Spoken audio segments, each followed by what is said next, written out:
Hello, I'm John Mark Dugan. People are asking me why I'm going to the independent Republic of Donetsk in a few days. I've recently returned from Ukraine on a fact-finding mission, and I've spoken to many Ukrainians. President Putin made clear and reasonable demands from neighboring Ukraine to maintain peace and stability for Russia. These demands were the independence of the Republic of Donetsk and Lugansk, keeping neutrality in Ukraine, and the cessation of biological testing in Ukraine.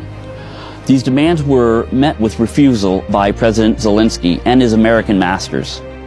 For 8 years, the world has turned a deaf ear to the cries of the innocent victims, women and babies of Donbass region, inflicted by Ukrainian forces. Their crime? Speaking their native Russian language and keeping their native traditions. Regarding neutrality, the United States would act in a far more devastating manner if Mexico entered in a partnership with China and Russia to host their weapons, their troops, their tanks, and warships. We know because Russia putting missiles in Cuba almost caused a third world war. What's more, Ukraine has been looted by corrupt Ukrainian and American politicians. At the same time, bioweapons research has been carried out by the American military in Ukraine, specifically to target Russian citizens. This is clear not just from the words of the Russian government or Russian news sources, but from American documents I have examined with my own eyes. In fact, I was investigating this issue long before the news came to light. When confronted recently, the United States tried to lie about the issue, but ultimately confirmed there were deadly pathogens in these labs. After pushing to make this conflict happen, the West, especially my former America, is now supporting Ukraine with sophisticated weapons in an effort to hide their criminal activities from the public and to make money from this operation, just as they have done in so many other nations in the last 40 years. Many of these missiles supplied to Ukraine by the United States have been captured by Russian and Donetsk forces, but they don't have experience in the operation of these weapons.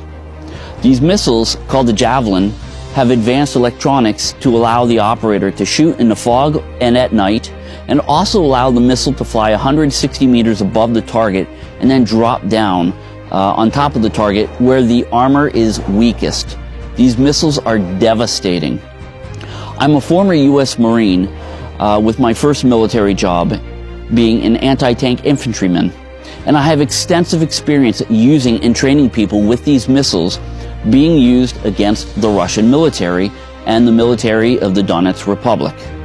I came to Russia in 2016 and enjoyed the freedom generously given to me in the form of political asylum after exposing the crimes of my government.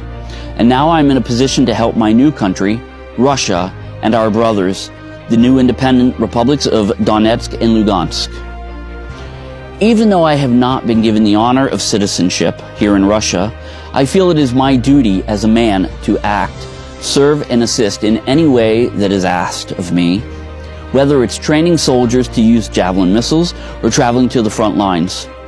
Now, nobody wants to see innocent lives lost or people displaced from their homes. But I understand Russia's objectives in this operation, and I support these objectives, and I support President Putin for putting Russian interests first for his people.